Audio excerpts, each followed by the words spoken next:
अयोध्यावासिनं पूर्वं यथा रामेण संगता तथा कृष्णेन ते नीता गोलोकं यो विदुर्लभम्।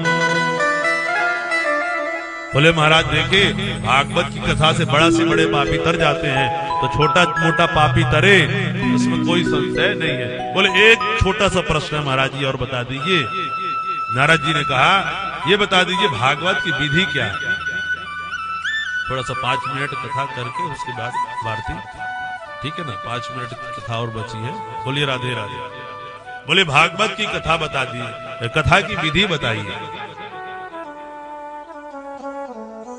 बोले विधि के महाराज, विधि में सबसे पहले यही आता है, कोई भी पूछेगा तो यही कहेगा महाराज कथा कराने का बहुत इच्छा है, लेकिन ये बताइए कि कथा कराने में खर्चा कितना है। बोलिए राधे राधे। तो भागवत जी में खर्चा भी बताया गया है। क्या बताया है कि विवाहे यादृशम वित्तम तादृशम परिकल्पयेत्। एक कन्या के विवाह में जितना खर्चा होता है उतना श्रीमद् भागवत की कथा में जो है करना चाहिए। एक कन्या के विवाह में जितना होता है उतना भागवत में भी करना चाहिए। एक गरीब व्यक्ति भी भाई कन्या की विवाह करता है, मध्यम वर्गीय भी करता है, बड़ा आदमी भी करता है। तो जिसकी जितनी सामर्थ्यता, अपनी सामर्थ्य के अनुसार दिव्य और भव्य भागवत कथा का जो है अनुष्ठान करना चाहिए। सकाम अनुष्ठान है तो ज्योतिषी के पास जाकर के ब्राह्मण से दिव्य मुहूर्त को चयन करें। यदि ज्ञान के लिए सुन रहा है तो मुहूर्त की आवश्यकता नहीं है। आवश्यक कार्य में भी जैसे मुक्ति के लिए सुनते हैं, जितना जल्दी हो जाए उतना जल्दी श्रवण करो, उतनी जल्दी ही आत्मा को मुक्ति की प्राप्ति होती है।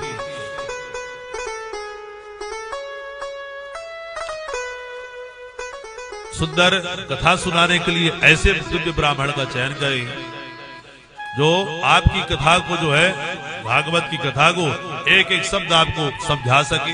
ऐसे दिव्य वक्ता का जो है चयन करना चाहिए। भागवत कथा सुनने से पहले गुरु दीक्षा अवश्य ले लेना चाहिए। गुरु दीक्षा जो नहीं लिया है भागवत कथा सुनने का अधिकारी नहीं है। इसलिए विष्णु दीक्षा को लेकर के भागवत की कथा को जो है बड़े प्रेम से श्रवण करना चाहिए। कम से कम 5 ब्राह्मण का चयन करें और जो ओम नमो भगवते वासुदेवाय, गणेश मंत्र इत्यादि मंत्र का जाप करें। न हो सके तो अपनी सामर्थ्य के अनुसार जो है ब्राह्मणों का चयन भी करें। खाने पाने की बात आई, भैया क्या भोजन करना चाहिए, तो बोले महाराज वैसे तो निराहार रह के जो कथा सुननी चाहिए। नारद जी बोले महाराज तब तो हो गई कथा। बोले निराहार न रह सको तो घृता पान, घी पियो और भगवान की कथा सुनो। अरे बोले महाराज डॉक्टर घी खाने को बंद कर रहे हैं, पीने से क्या हाल होगा, तबीयत कोलेस्ट्रॉल बढ़ जाता है। बोले ऐसा करो, जब घी पी के नहीं रह सकते हो तो दूध पियो। बोले महाराज खाली पेट में भी दूध पियो, बहुत गैस बनता है, वो भी ठीक नहीं है। दूध को भी पचाना हर किसी की बात नहीं है। बोले फलाहार करिए और बड़े प्रेम से कथा सुनिए। कहे महाराज फल खा लें, भोजन न करे तो मन लगा रहता, कम से कम 2 रोटी पाते और बढ़िया प्रेम से कथा सुनने। अंत में कह दिया फुलाहार, चकाचक मालपूरी जो है रबड़ी मलाई हलवा खा के आओ और बड़े प्रेम से कथा सुनो। है यदि उपवास रहने से कथा में विघ्न आता है, उपवास रहने की कोई जरूरत नहीं है।